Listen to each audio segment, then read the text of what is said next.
Hi, Leslie. Hi, Dina. So, Leslie, when you were away from school, did you ever have any tough roommate situations that you had to navigate?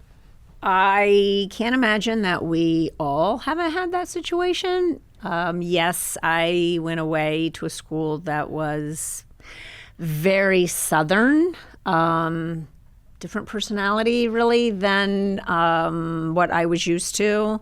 So I had some roommates that, we just had different personalities and had to work through that. But I think it's just part of life. And, I'm still in touch with these roommates. And so I think that, communication is key and working through any, problems or just differences that you have, because that's life and not everybody's going to be exactly like you. And that's a good thing too. And, then we just move on.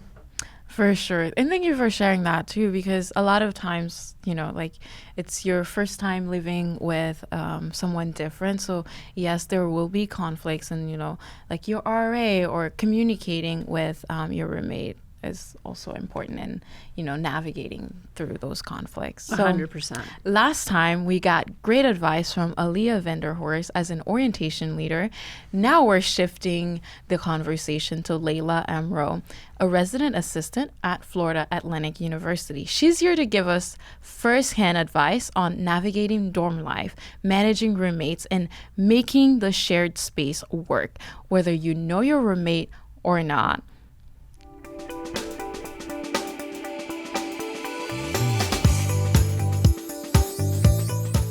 We're going to talk more about what it's like resources that you have on campus, like your RA, otherwise known as your resident assistant.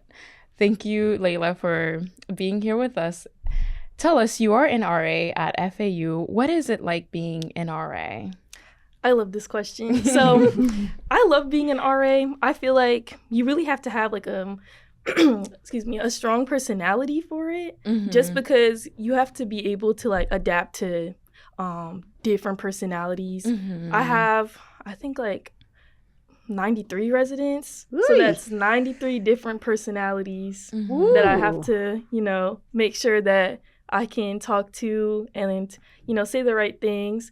But being an RA is more than, just monitoring the halls and making sure you're not doing anything bad. I'm always here to just be somebody you could talk to. At one point I was Aaliyah's RA. Oh my goodness, that's so funny. Yeah, over the summer she lived across from me and I think I scared them once. I was like, housing. You were a good RA. Yeah, I really like the whole creative aspect to it. Right now my floor is Monsters University.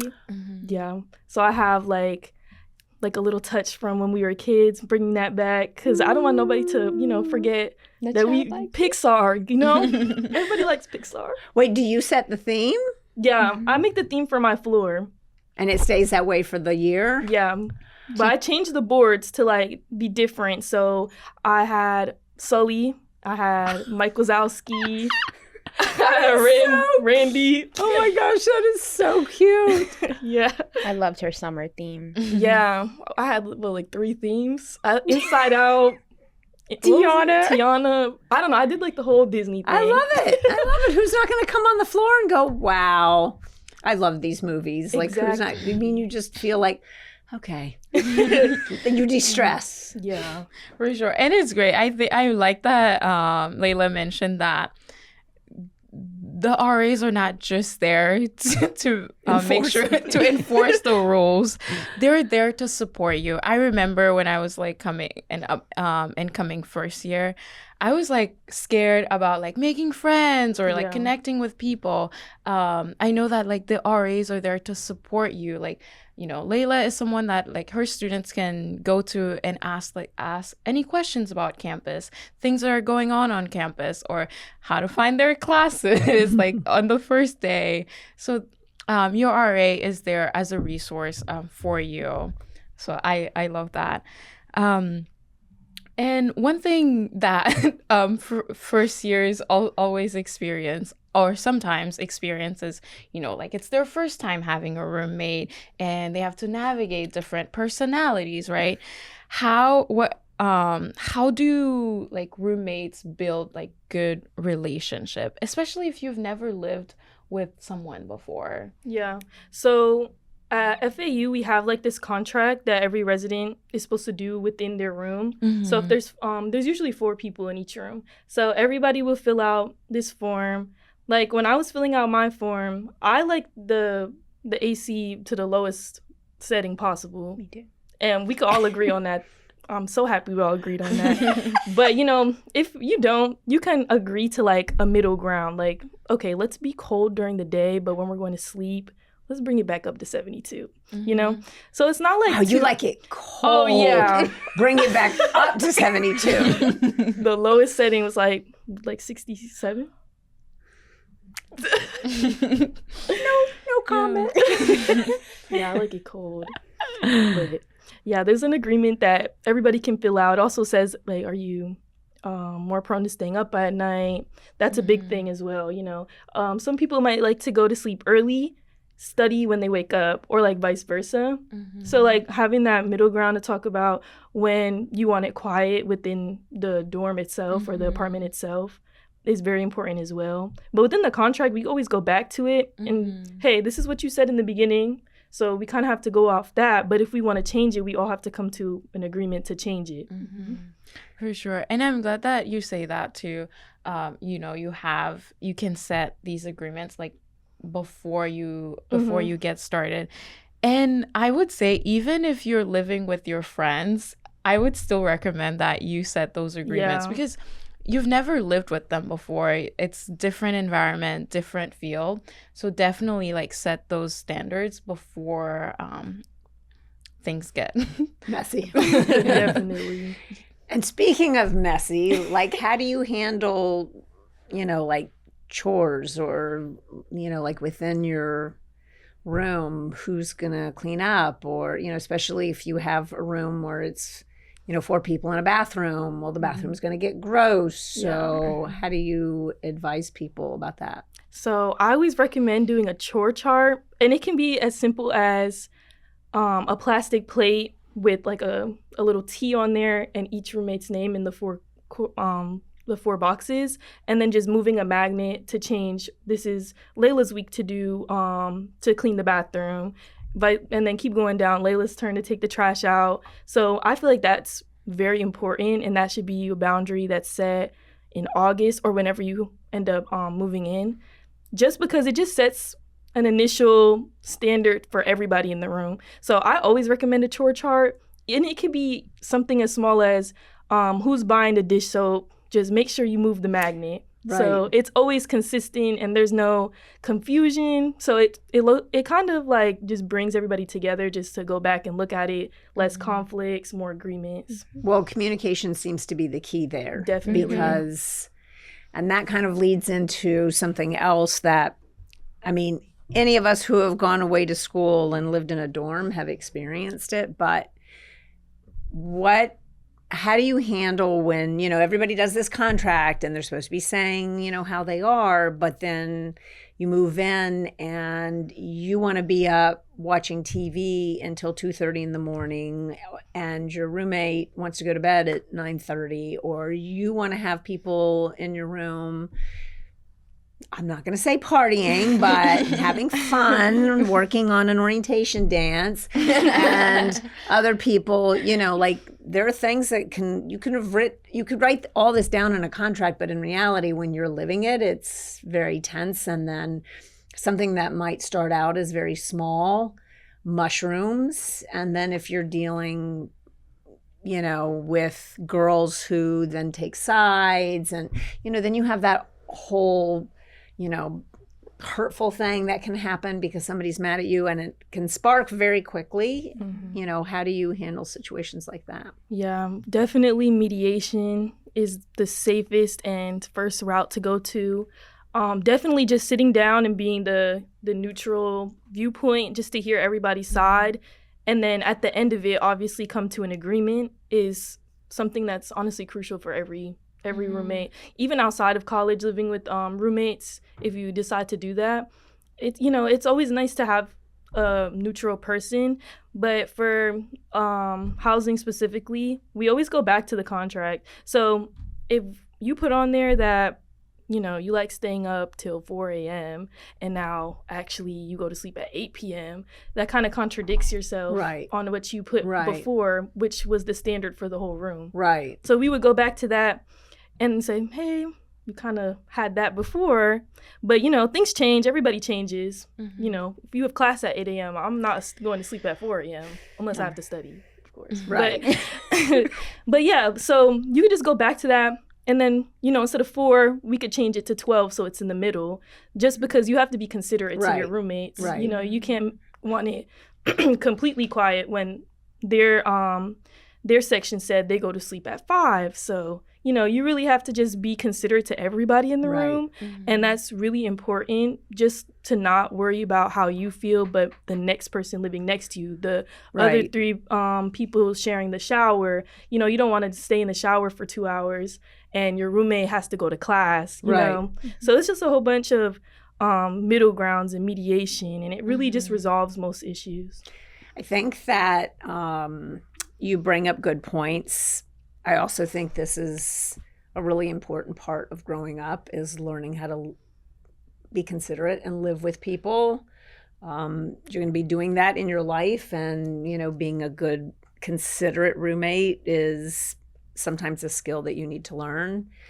When I went away to college, I wasn't going to school with anybody that I knew, so rooming with a friend wasn't an option, but I have heard throughout the years that it's always not a great idea to room with your best friend or a very close friend, because you guys haven't lived together, and then you could end up with something that you lose a friend over, because someone didn't clean a toilet, something that's small, but it ends up breaking a friendship. Yeah, definitely. It's always good to consider different, when you go to college, your best friends also, go into the same college, and you guys request to be roommates, and then you guys are completely opposite when it comes to living.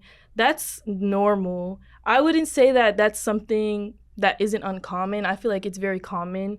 And then just being able to sit down and communicate how you feel, and then the other party communicates how they feel, is very important, rather than, the tit for tat kind of thing that a lot of people do. Right. Communication is really key, not just even in housing, but just in general. Right. Being able to express how you feel is so important, because a lot of issues can be resolved just saying hey, I really don't appreciate that I'm the only one buying trash bags. Can you guys please chip in, or, buy it for this month? A lot of people aren't going to take it to heart. They're going to be like, oh, wow, I didn't even realize. Right. They're not. But it was, it was something that was really bothering you. But, the next person didn't even notice. Right. They just thought there was always trash bags. Those are great points. For sure. Yeah, definitely clear communication is best. And, like Laila said, if you're having problems with your roommates, you can always go to your RA. And, if you've tried communicating with your roommates and nothing got resolved there, your RA is the next best option for you. What are some of the common things that students come to you with? Oh, I get a lot of questions. It could be anything from how do I start the washer to where's the College of Business, or it's really any question that I can get. A lot of questions are do you know where I can get a job on campus? And I helped a lot of my residents apply to different jobs, especially with housing. I always promote housing because we have applications every year for different positions. So I always promote housing, especially since you just have to go downstairs for it. So you don't need a car, So yeah, I always promote different jobs because that's always something very important. The career fair, if you want an internship, definitely go to the career fair, the career center too. And, it's always a lot of different questions, but I always have an answer. I've been at FAU for 3 years. And I know a lot, and it's really good to network with somebody who does know a lot, because I'm not a nursing major, but I know where the College of Nursing is. I can help you out, or I can help you look at different professors and see, who's a better option. It's different questions, but there's always an answer. There's never a wrong question. I like that. That is great. So like anything you need, your RA can help like answer those questions or help direct you to the person that can help you answer those questions. Okay, we're talking about a little bit about like roommates, and I think we answered the question of like handling conflict with roommate. Do you have any additional things you would add to that? Not really. I feel like as long as you're able to communicate how you feel within your roommates, and then obviously asking an RA to mediate if it comes to that point. It's always important to be able to speak for yourself and how you feel, because your feelings are so important. It can affect the way you are in school. It can affect a lot of things because, sleep is very important. Yep. And you live where you go to school, so it's very important to be happy where you live. Great advice for sure. Is it just very common in those first few weeks of school that you have a lot of students who are feeling either homesick or feeling lonely, which really are two different things? They're not there with friends, and is that a common occurrence? I would say, well, I work in the upperclassmen dorms, but I would say that I feel like even the middle of the year, it's we're almost done with the semester, and sometimes I feel like I want to go home and see some snow. I miss a whole bunch of things. It's not uncommon at all, but being able to understand that that's okay is also so important as well. Don't beat yourself up over, missing your mom. Make sure to call your mom. They really Make sure to call your mom. Yeah. As soon as I call my mom, she loves it. She likes to hear about how I walk to class in the rain. Call my mom every day. Yeah. It's so important to be able to talk to your family and just get a different point outside of college, a point of view outside of college is so important. I agree. And the support, sometimes just you're walking to class, you want to just call, and it's not even that there's a problem or anything that you want to talk about. It's just a check-in, but it makes both people feel, you just go on with your day, and it's just a nice little boost. What's something that you wish your students would come to you and ask for more than you get? I wish they would just, talk to me more. Ask me how my day was, Oh, great point. I send so many memes in the chat, and I just get thumbs up. But I think they're funny. Did you see my memes when I was your RA? See, I said, if it makes you feel any better, I did hearted it instead. See, they just thumbs it up. But, if you see me, say hi. A lot of my residents do that, though. I'm not saying y'all don't. But, me might have the same class because I'm still a student, too. So if you are confused on the homework, I'm probably confused on the homework. That's a great point. Yeah. I'm sure they don't even, it's not that they don't look at you as a person, but you're just you're different than they are. And so it's a little isolating, but oh, that's sweet. Just talk to me. Yes, your RAs want to engage with you for sure. With the events that are going, go to their events. Go to their events, or tell them about what you want to see in your hall, or what kind of activities that you would want to engage in, or really anything that you need support with, because at the end of the day, what makes a very successful year for for the residential team is that you had a great living experience, and if you're having any problems, any things that they can help you with, they're more than happy to support you in that aspect. So definitely.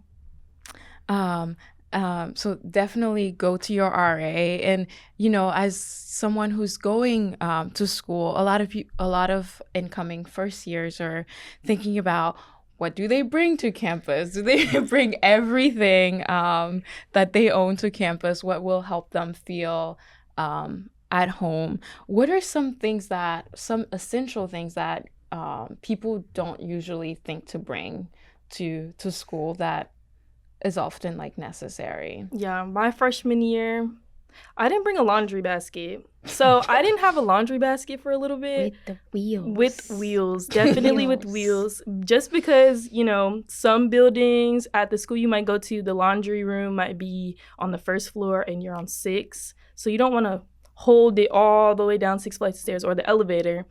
Don't forget your laundry basket, but get the one with wheels. It'll save your arms and your back. Or maybe the backpack one. That one's good too. I heard good things about the backpack laundry basket. I can attest to that one. I was on a campus on even surface, so like the wheels would not work, but the backpack helps to transport you from your building to where the laundry is. Yeah, that's a good one, because you are gonna do laundry. Yeah, Hopefully. Because that's something you don't think about often, but yeah, that's something that is definitely necessary. And also a lot of people are thinking about bringing everything. What are some things that are unnecessary to bring? I feel like overpacking is just inevitable. I don't know. I packed so much and I'm looking at the room and I'm looking at my stuff. I'm like, how's this all gonna fit in here? But I don't need 2 calendars. I don't know why I did that. Like there's just so much stuff that you really just don't need. Like Aaliyah was saying, like a planner. I'm not a planner person, but I have a whiteboard and it's just there. I don't use it. I use my the app, like the iPhone calendar app. Every single day. I don't even look at the whiteboard. There was no reason. It was just a waste of money for me. But that might be something that you absolutely need. So making sure that, you figure out what you actually need instead of what you want is also very important. You don't really need to bring your whole wardrobe. I know you're gonna be at your dorm for a while, but laundry, you have to do laundry. So there's always gonna be clothes. You don't have to think that you're gonna need something one day and you don't bring it. And you're also probably gonna buy clothes while you're in school. A lot of people forget to bring professional clothes. I feel like that's very important for career fairs, interviews. Some of my classes I have to wear business professional as well. So I have to be sure to have, my blazer ironed out. A lot of people don't remember to bring a button up. That's just like something that's very common, or a polo even. Yeah. I think that's really good advice. Also, if you're coming to school here in South Florida, you're not dealing with a situation where you're going to a school that's, a place where you're going to have actual season changes. I mean, it's not like you need to come down here with this whole winter wardrobe, which saves a lot of space, because the chances that you're going to need more than 1 or 2 sweaters, so it's honestly, I think people look at that dorm list and they're like, I need to get this, and because you don't know, but you're really probably better off waiting, move in, be there for a little while. There's always a store nearby, anything that you then, because you also don't know what your style's going to be. Like you said, you got a whiteboard thinking, oh, I'm going to use this whiteboard. And then you didn't use it. Somebody else would be like, I have to have a whiteboard. Yeah. So, but you don't know that, until you start. So, yeah. What would you say for students who are, it's about to be the first day of class, they have no idea what they're doing? What would you advise students on actually how to find their classes? Yeah. That is a real concern that I think is important. That's definitely a real concern. Being late to class on your first day of college can be a little pressuring, just because you don't want to be the last person in like a 50-person lecture sitting in the back with no chair or whatever the case may be. I like to recommend taking like a little walk, just seeing where everything is. I know when I came to FAU, the first thing I did after I moved in was I did a whole entire preview of the school. I made sure to know where places I might like to go like Chick-fil-A. I know where Chick-fil-A is now. And the College of Business, of course. But yeah, I made sure I knew where, the dining hall was. That's important. Everybody has to eat. And then I actually went in the buildings and looked, okay, this is 121. This is my room. Some buildings might be locked, but at least you know which building you're going to. Right. And how fast it is to get there. Right. It could be a 10-minute walk or it could be the building next door, but you wouldn't know that. And now you're super early or super late to class. I think that's very important. And if you're someone like me who's not geographically oriented at all, you can definitely ask someone like your orientation leader or your RA. I remember my first day or like during the orientation week, I asked my orientation leader and they were very open to like taking me to the specific building that was like 10-minute walk away. So it's definitely important if you get lost, ask somebody for help, like your orientation leaders or your RA. I think that's a good point. Thank you so much, Laila and Aaliyah. I know that your advice and your suggestions are going to be extremely helpful for any of our listeners who are not only getting ready to navigate their first semester of college, but I think that so much of the advice that you gave is helpful to students who are not, who are already in the program, but they've been there, but they haven't really thought of these kinds of things. Maybe they're trying to decide, how to get involved. Maybe they didn't realize that, their RA is such a great sense of support for them. So we thank you because I think this is going to be extremely helpful to them. Thank you so much both for all the work that you do in supporting the students. Thank you. Thank you for listening to College Compass by experts at scholarship.org. We will be back in 2 weeks with a new episode. In the meantime, we would love to hear from you. What did you think about the advice that Laila shared? And more importantly, what questions are you wrestling with in your own college journey right now? Send us your questions and topic ideas. Let's figure this out together. You can learn more or reach out to us anytime at scholarship.org/podcast. And if you enjoyed this episode, be sure to subscribe, rate, review, or share it with others. New episodes drop every other Tuesday on Apple Podcasts, Spotify, YouTube, or wherever you listen. You can also find us on Facebook, Instagram, LinkedIn, TikTok under the George Snow Scholarship Fund. We'll see you next time.